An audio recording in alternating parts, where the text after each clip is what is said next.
Welcome to Bet On It, the March Madness edition. Games are going to be tipping off here really shortly. We're going to get through those Thursday and Friday games. Of course, we've got some TNA with Ralph Michaels. VR, you guys know him as Gianni the Greek, is going to be here with the Steam Report. Andy Lang with some props for everyone. And we have a new segment here. We're getting a best bet from Bill Krackman himself. And of course, best bets from all my guys, Joe, Marco, and Teddy. Welcome in. I'm very excited to, sit down on my couch and do nothing for the next 4 days. We are going to have last call. So I do have to work a little bit where you can answer all of your questions there on the WagerTalk YouTube channel. But first, I want to get your guys' opinion on a couple of these bigger marquee matchups. Let's get into Thursday. This one's one that I already bet. 7:10 p.m. Eastern, Arkansas is a 5-point underdog to the University of Kansas, total 146. Marco already bet KU earlier today, -4.5. I like them in this spot, but I'm going to let you give some of the analysis. Well, Kelly, you look at this one and we've got, contrasting styles here. Arkansas is going to want to go up tempo in this game where Kansas is going to want to slow things down. There's going to be a lot of love for Arkansas getting points here. They're the SEC team, and everybody, that's all they've talked about in the SEC. It's the greatest conference in college basketball, how many teams they got into the tournament. But this line is telling you something. There's a lot of teams from the SEC that deserve to be in the tournament, obviously, but they're not getting the respect with the guys that do this professionally, and that's the Vegas lines makers, as we see Arkansas an underdog. And when you dig deeper and you look at Arkansas, outside of the conference play this year, they were just 4-9 against the spread. I believe the Kansas defense is going to be the difference in this game in the way they control the tempo. As I said, to me, this is a correlated parlay. If you like Arkansas, you're going to like the over. If you like Kansas, you're going to like the under. Well, I lean to Kansas in this game, but I'm going to go ahead and take the under in this one. I think that's the better play right now for the show. I'm going to go under. Kansas has played 11 non-conference games this year.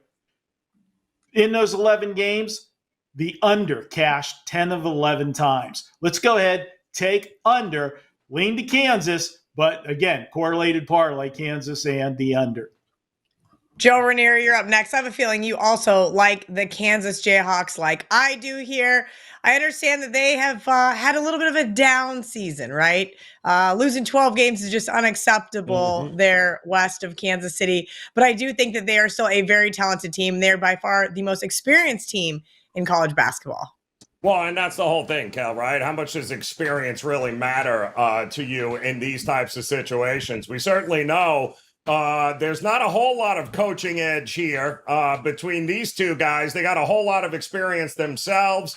But I agree with what Marco had to say, because I believe that if you leaning towards Arkansas, then they're going to have to score. And they're going to have to score, I think, a lot. They're going to want to go up tempo here. We've seen Kansas have some issues sometimes with these up tempo teams here. I think points are coming. I do think Arkansas is going to have a shot to win this game late. And I do think Kansas ultimately will pull it out, ultimately because of that experience and Bill Self. But I don't see how we're not getting an over in this one. More importantly, Cal, I think we're going to get a ton of points early in this game as well. So I'm also looking at that first half total. And I think once adjustments come in, that might be a different story in the second half, but this would not shock me at all if both these teams come out firing and we get a whole lot of points very quickly in this game. Teddy covers, my favorite contrarian on the panel. Tell me why you like Arkansas here. Yeah, all this Kansas love. I'm not seeing it, all right? And let's talk about Kansas first, all right? I know Kansas hasn't lost in the first round since 2006. That being said, they've been bounced in the first weekend 4 times the last 5 years. Was Kansas good down the stretch? This team was good early. Heck, they beat Arkansas in an exhibition back in October. They were 14-4 in late January. They were leading Houston with 20 seconds to play in overtime. They blew that game, and since that time, 6-12 ATS their last 18 games. Kansas has the talent, but they're not executing particularly well. So I understand this team has been there, but Arkansas is a very different team right now than they were all year. Flat out. The Hogs went to the SEC tournament. They had 5 healthy players. That's not going to be the case here. We should have said if it should be back. Flan, the point guard, who started at point the first 18 games of the season, he's not starting at the point here. I would not be on the Arkansas side if Flan was supposed to start in this ballgame. So I don't want a team transitioning point guards at this stage of the season. But he's supposed to come off the bench. Arkansas has been real good in these first round games. All right, 6-1 since 2008. Arkansas started SEC play. They lost 5 in a row. They had a bad loss at LSU. Since that time, this team's just gotten better and better. Coach Cal catching points? Count me in. Razorbacks are live on Thursday. Coach Calipari, 32, 25, and 3 during the NCAA tournament. That's a lot of games. Speaking of experience, very experienced head coach there as well. All right, we're going to move along. Go check out the Steam report from VR where he's going to bring us a look behind the laptop screen and let us know where all that sharp money is coming from. Thanks, Kel. I got a lot of good information for you. And real quickly, if you want to see my bracket, just want to head on over to Greek_Gambler on Twitter. I got my bracket up. I picked Auburn to win the national championship. Picking Auburn, power rating wise, I do have Duke and Florida at the top like everyone else, but I went with Auburn and have Gonzaga getting there pretty far too. They're one of my long shots that I'm pretty high on. Now, let's jump into some of the sharper action on Thursday. We'll start off with 774 BYU minus the 2.5 on BYU and some money line action as well. Clemson at minus 7.5. That's opposite public money that likes McNeese State. Jump down to Kansas, minus 4.5 against Arkansas. Also, Texas A&M minus the 7. It's 7.5 in a lot of places. Whenever it dropped to 7, somebody picked that one off. Yale is a public darling on Thursday. And Wisconsin minus 16.5. Montana, another public darling. And finally, UCLA getting sharp money early at minus 4.5 and minus 5.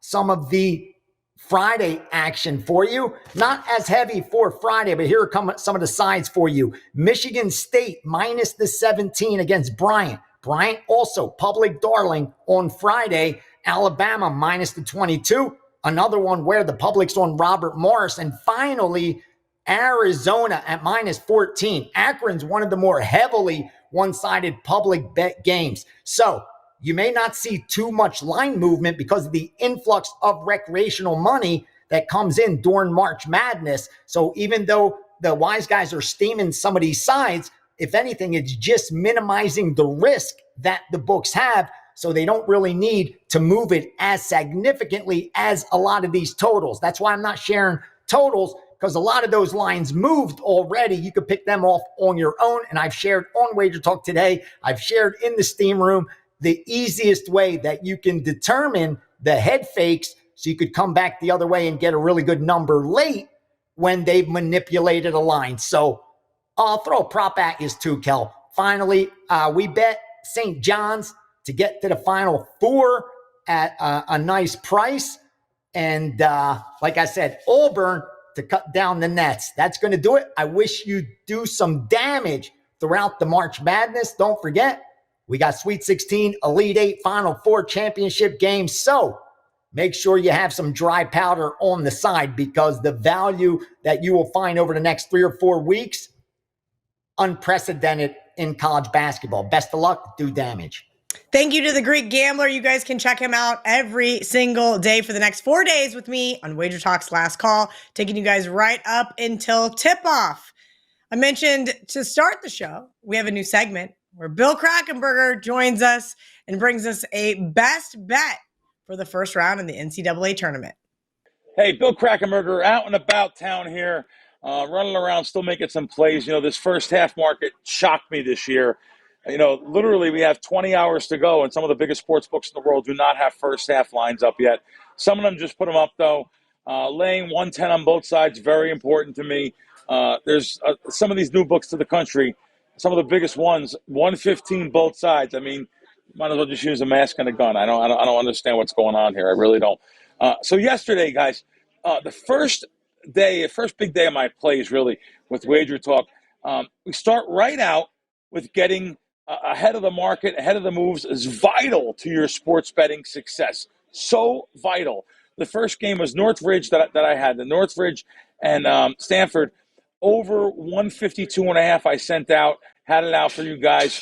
Went up to 157.5, 158. I even seen that close. Sure enough, lands 157. That's why you have to be on the right side of the moves, and you have to get ahead of the market. It's really vital to your success. Even the other game that I sent out Arkansas State -3, -20, and it closed -6 everywhere.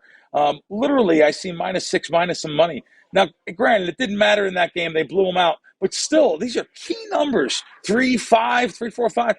Key numbers, get ahead of the market. Listen, my stuff, it's different than a lot of other people. I understand. I'm going to have you ahead of the moves 80% of the time. If I put something out there, it's going to move in your favor. So you're going to have CLV, which is closing line value. And don't there's some people on Twitter and stuff, total idiots saying closing line value doesn't matter. Trust me, I'm doing this almost 30 years. If you have closing line value in the end, you don't have to know a single guy on a team. You don't have to know what color their uniform is. You don't have to know anything. You don't have to know the coach. If you lay 3 and the line's 6 by the time the game tips off, brother, that's as strong as morphine. You will win in the end. I'll just tell you that long term. Today, so I'm going to give you guys a couple little freebies here to talk about.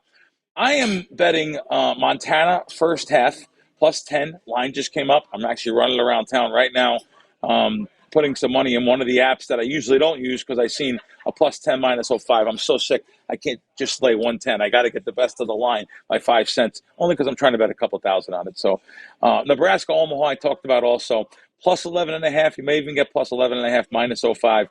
These numbers are vital. Of course, I'm talking about first halves even, but you may even get a better number on some of these dogs because the public's coming in now. The town is sold out. This is unbelievable. Maybe the first year ever that I've ever seen the town be more sold out, more people coming in than the Super Bowl. We just had the Super Bowl here. There was like $50 rooms in town. March Madness, different story. Town's packed. Everyone's here, which means a lot of those little volume bettors that are 50s and 100s and 30s and 20s, they add up. The sports books have to move those lines a lot on volume because they'll have so much money on one side. So you may be able to find a half a point here and there. On these dogs. So make sure if you come to town, you should have more than one app. I'll tell you right now, even though I'm not allowed to play at Stations, they threw me out for winning. Stations, William Hill, you should have the Win. Maybe Boyd, which is over there at the Gold Coast or Orleans. Have those places funded. If you're serious, and I mean serious, when I say serious, I mean betting $100. That's serious to me. $100 or more. You should have multiple apps funded and know that you need those apps because here in town, you're going to get that little extra half a point here and there. So anyway, good luck. Good luck, guys. I wanted to stop in here and say I'm on the road running around. And we had a nice day. We started out 3-1. The only loser we had, we lost by a point. And good start. We're over here at WagerTalk. Appreciate it. And talk to you guys real soon. Thank you to Crack. You guys can catch him on WagerTalk.com. He's going to be all over the place here shortly. Let's get into the Friday game that I have to talk about. Another one that I bet. Maybe that's why I did the show schedule, Marco D'Angelo. Friday, 9:25 Eastern. Oklahoma is a 5.5-point underdog to the back-to-back champs, the UConn Huskies. Total 147.5. Marco, you know who I bet in this one. Let's just be real. I took Porter Moser and the Oklahoma Sooners, and I already hate myself. Let's be real. I complain about a lot of these teams for a better part of the season, and then we get to March, and I say, I want to put my hard-earned money on them one last time. Dan Hurley, one of the best coaches against the spread in the NCAA tournament, and I'm a little nervous. Well, Kelly, you shouldn't be. Oklahoma was an ATM down the stretch, covering 7 in a row for their backers as they enter the tournament. Oklahoma, 12-2 against the spread when they faced a team with a win percentage of 60% or better. So they did it against the good teams as well. UConn for most of the season was a money burner, but they did go 5-1 straight up down the stretch, 4-1-1 against the spread. So have they turned the corner? Well, you know what you're going to get with UConn. They're going to play tenacious defense as they have held 8 of their last 12 opponents to 40% shooting or less. But the reality has been, because UConn has been back-to-back national champs, and everybody remembers of how dominant they were last year and the year before against the point spread in the tournament, I think they're a little bit overpriced. They've been overpriced all year, and I think they're overpriced here coming into this one. UConn's had a habit, whether it's been that they just, bored with the regular season and waiting for the tournament, or you had to replace a lot of pieces from last year, and this team just has those slow starts. But if you were betting against UConn first half all year, you were making money.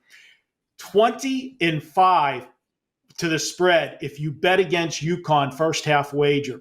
You know what? If it ain't broke, don't fix it. We've got an Oklahoma team that's hot against the spread. I think UConn's been overpriced all year. I'm going to ride that first half wager. I'm going to go ahead and take Oklahoma plus the 2.5 first half.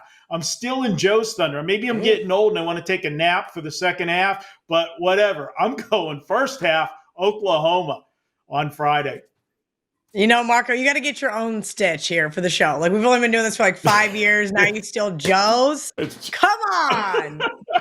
I can't wait for Oklahoma to get blown out in the second half, and then I hate myself. Teddy covers. I'm skipping over Joe because now he has to find a new bet instead of Oklahoma first half. This total is really interesting to me. As Marco mentioned, the UConn Huskies have been a better second half team, right? And a lot of people rush to back them there, and that is because they can put points on the board. 147.5 seems a little low, if you will. Not for UConn. I mean, let's put it this way. UConn last year in the tournament, 6-0 straight up, 6-0 against the spread, winning all those games by double-digit margins. I think all of them by 15 points or more, and 6-0 to the under as well. My clients and I cashed a couple of tickets in the Final Four last year, backing UConn under the total. And obviously in the previous tournament, UConn 6-0 straight up, 6-0 against the spreads. They did cash overs on that first run. But this ain't those teams.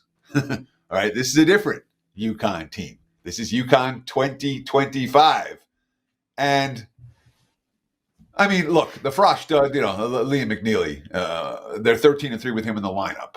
That being said, Joe Lenardi actually wrote something that I thought was intelligent, but I don't always love. But he called them a hack-happy roster. And I agree. They're number 325 in the nation in free throw rate allowed. Last year, they had Klingon in the low post, and they didn't foul.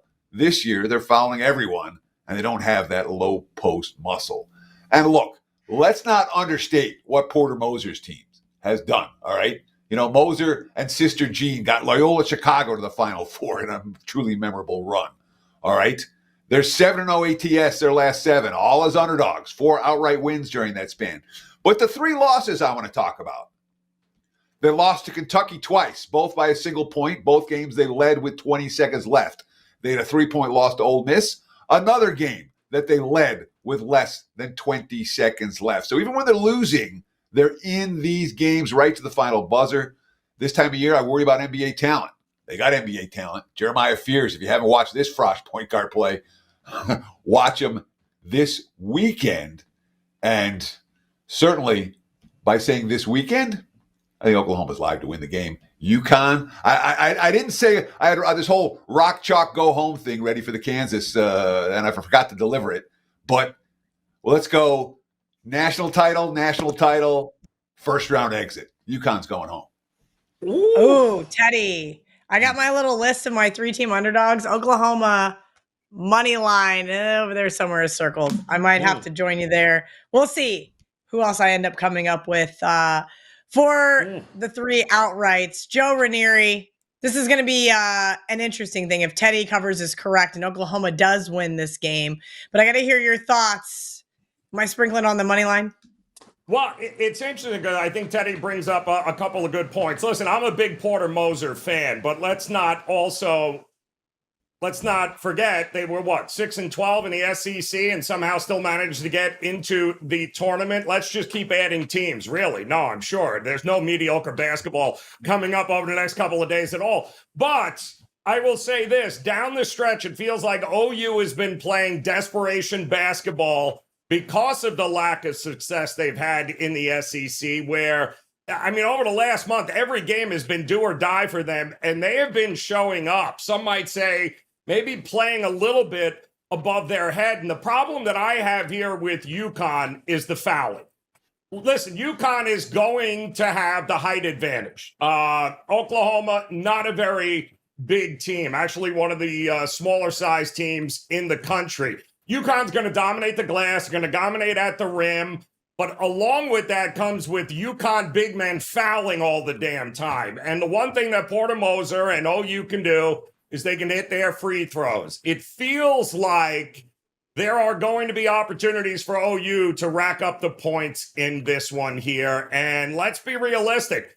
I think UConn has the advantage where it matters in this game. I don't think there's a better coaching staff as far as scouting and game planning goes in the country than what they have there in UConn. They are not the UConn of old.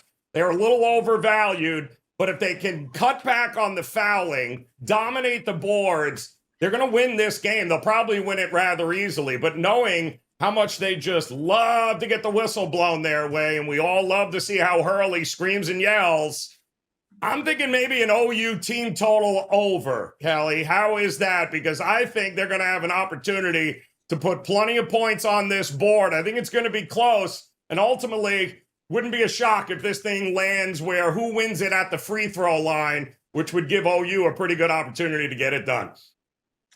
All right. We're getting spicy now. Mm-mm. I don't think this is a good transition, so I'm just going to cut that off.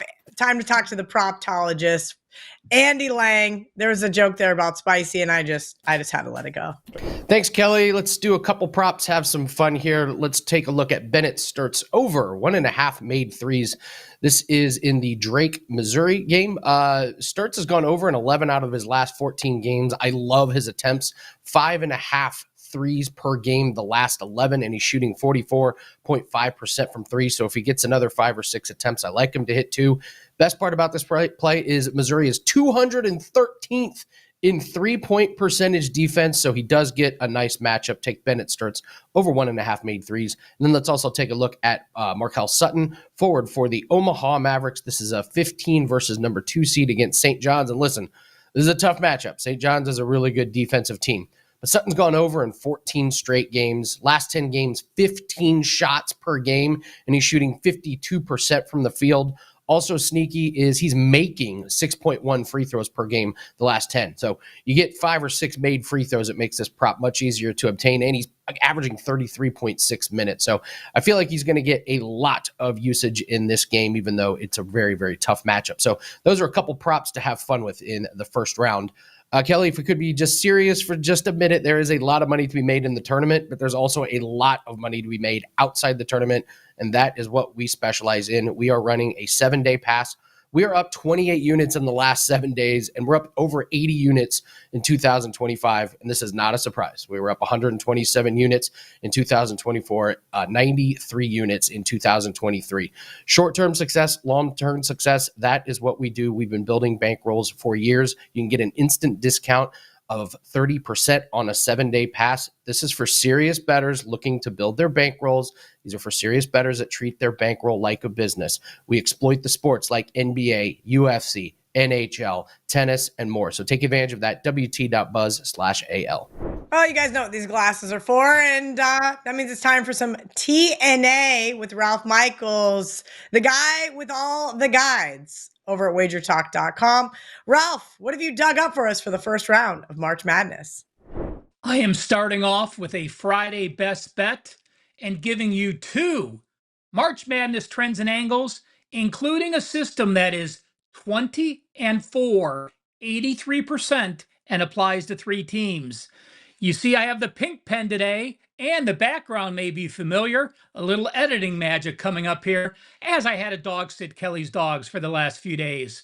Let's talk March Madness, guys. I'm going to look at a Friday game. It tips off at 7:10 p.m. Eastern, and it's the Troy Trojans plus the points versus Kentucky. Couple of systems to share with you from the free WagerTalk March Madness guide that's on my homepage. When a team is off 3 consecutive double-digit wins like Troy, and they're a dog of 7 or higher, those teams since 2013 have gone 76.2% against the spread. They've obviously won their conference tournament. They won it in impressive fashion with 3 double-digit wins. Again, and that's positive momentum into round 1. If you want to know what the record is for teams off back-to-back wins as a double-digit dog, and a dog now of 7 or more, almost as good. 27-9, 75% for that record. So both situations very positive. Now, how about this? How about teams that have more than 10 days of rest versus an opponent with 6 days of rest? When you have the Big Ten and the SEC and those conferences that play that final weekend, teams that play 2, 3, 4, sometimes 5 straight games really can get worn out, and they're playing 4 days later. Teams in round 1 with at least 10 days of rest versus teams with 6 days of rest or less, 29-19, 60.6% against the spread. Now, when you look at the Troy Trojans, they tied for the Sun Belt regular season crown. They won the Sun Belt tournament. They're on a 6-0 ATS run, an impressive 6-0 ATS run, covering by 7.5 points per game. Away from home, 12-3 against the spread their last 15 games. That is 80%. As a dog since December 1st, 4-1 against the spread, and guess what? That ATS loss by half a point. Troy's biggest weakness this year, no question, turning over the ball on offense. They are number 333 in the country. It's a positive matchup here, as Kentucky is one of the worst teams forcing turnovers on defense. They are number 341 in the country, so Troy's biggest deficiency isn't in this matchup. Troy is a very good 2-point shooting team, number 77. Kentucky's 3-point D is very good, number 30 in the country, but their 2-point defense is over 250. And lastly, when I look at Kentucky away from home, that means road games or neutral games, Kentucky is not only 0-6 ATS this season, they have failed to cover by 10.7 points per game. Guys, I am so proud of the 2025 March Madness guide that's free at WagerTalk.com. You can head to my homepage, wt.buzz/RM. It talks about picking national champions with the Ken Palm rating, conference rankings over the last 4 years, team rankings over the last 4 years, seed by seed and round by round, and 19 trends and angles to hopefully get you several extra winners for this March Madness tournament. 2 situations I want to share for you. First, friends don't let friends bet many overs in round 1 of March Madness. Going back the last 3 years, if you bet every game under the total in round 1, you have cashed 59.8% of the time. That's right, 51 overs and 76 unders.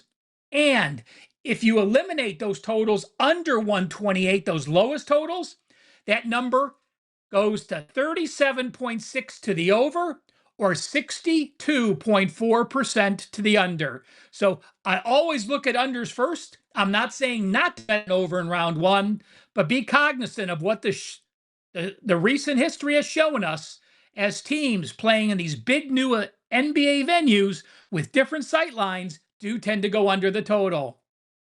And finally, from the guide as well, let's take a look at top 3 seeds. So you have the 4 number 1 seeds, the 4 number 2 seeds, and the 4 number 3 seeds in round 1, the top 12 teams in the country. If you blindly bet them the last 3 years, You've gone 23-13, 63.9%.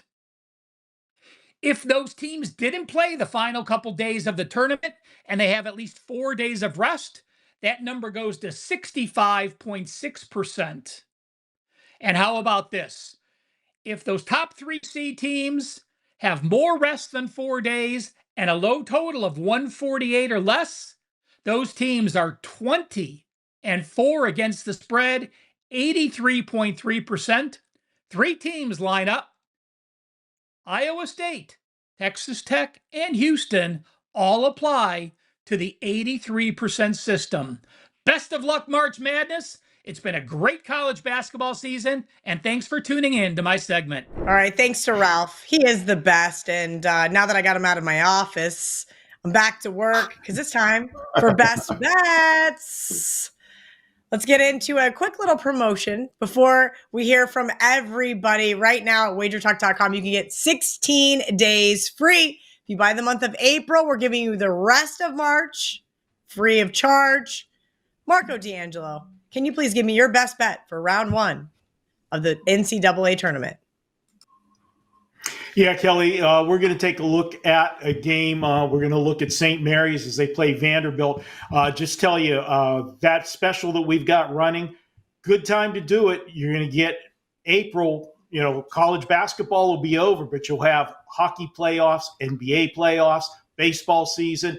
And guys, you'll pick up the rest of March free. I've got a 5% coming in the first round, so be sure to check that out. That play alone would sell for $35, and you know the record, 24-7 with those plays the last 31. For my best bet for the show, we're going to lay the points with St. Mary's. Vanderbilt, they come in here out of the SEC, and I thought it was funny, the best conference in basketball, 14 teams in, and how many of those powerhouse SEC teams are getting points in the first round. So much for them being the best conference. There are some better teams out there, and this is one of them. St. Mary's lost their last game, okay? It was an absolute, fist fight type of a game. It was 58-51 against Gonzaga. It was for the West Coast Conference Championship. That game was here in Las Vegas. Now, those two teams, it seems like it's an annual passage between those two playing for the championship game. They are the 2 elite teams out of that conference. But St. Mary's had won the 2 regular season games against Gonzaga. They also won the championship game last year against Gonzaga. So Gonzaga came to play that night. They didn't want to lose 4 in a row to St. Mary's, and St. Mary's had their worst game of the season. They shot 38% for the game. They were 0 for 16 from three-point range, and they were just getting killed on the inside by Gonzaga. Even with everything that went wrong, and they had a season-high 18 turnovers in the game. They generally have only 7, 8, or 9 turnovers on average, and they turned it over 18 times, and they still only lost by 7. That tells me how good this team is.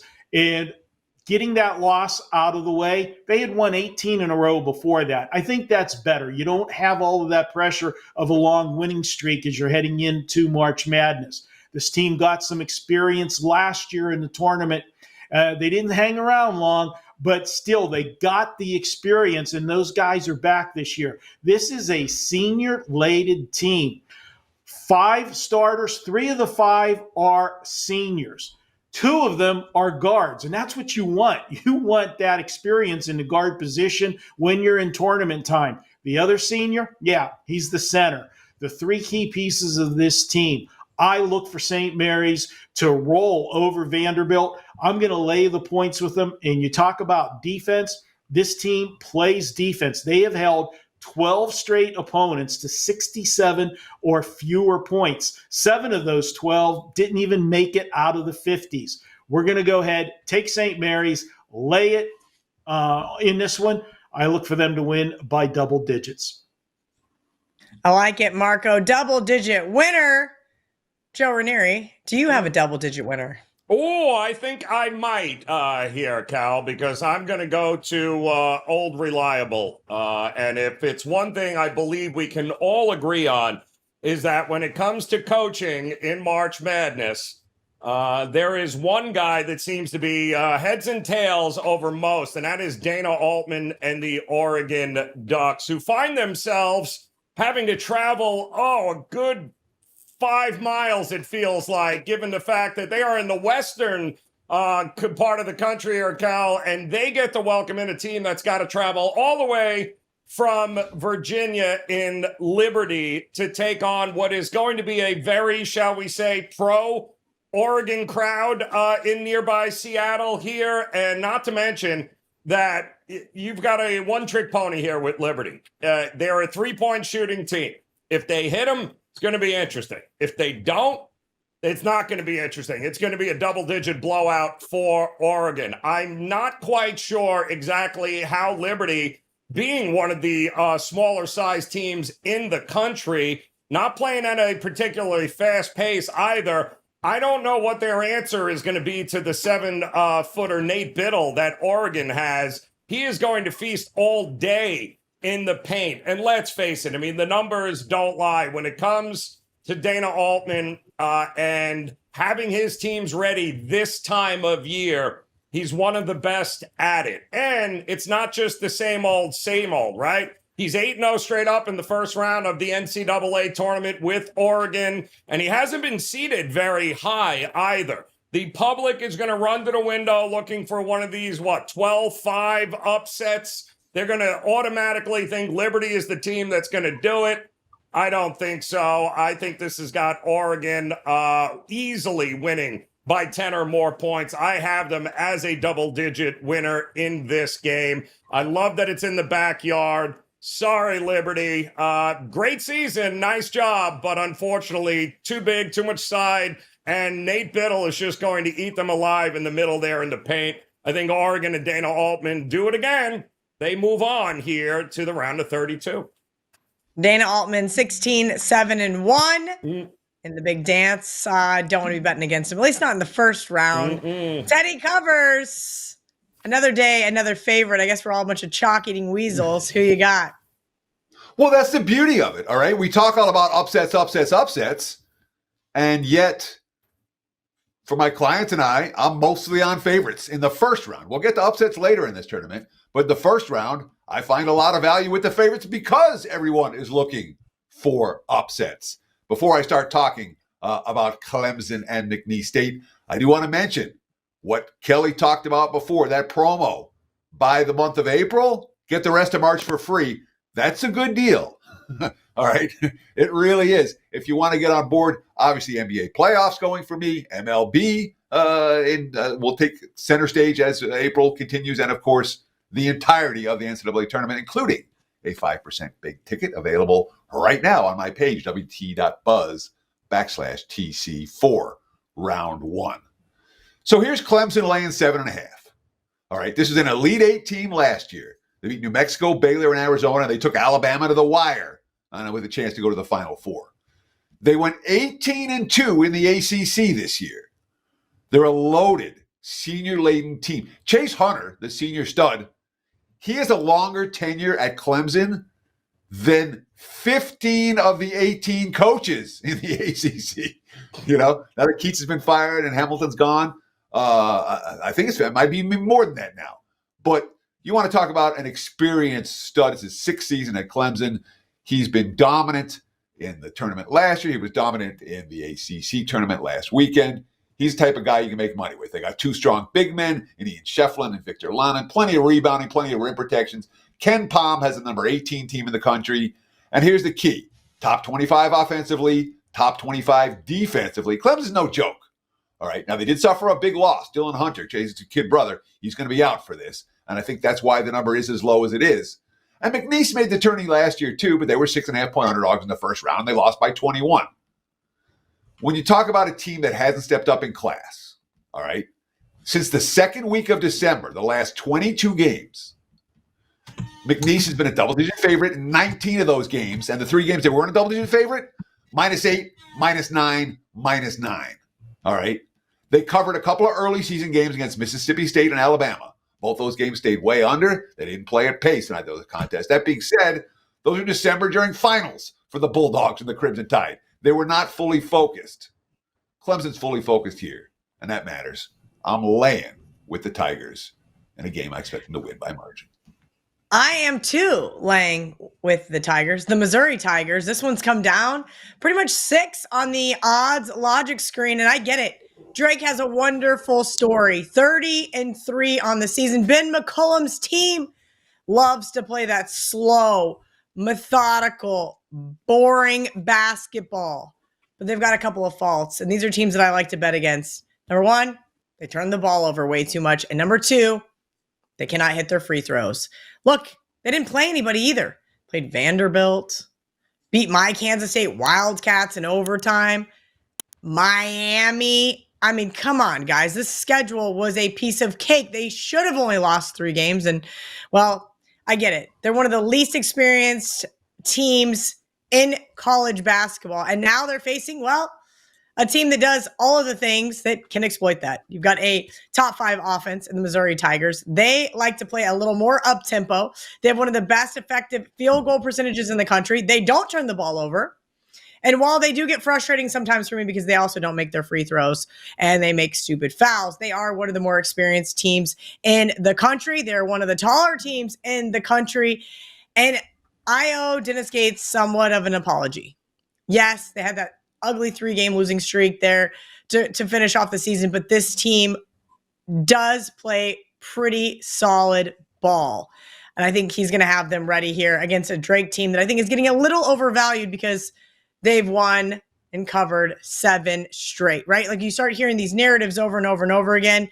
I'm fading the narratives of the nation's active longest win streak there by our good friend Ken Pomeroy. I'm going to lay 6 with the Missouri Tigers for my best bet on the show. All right, guys, that's all I've got.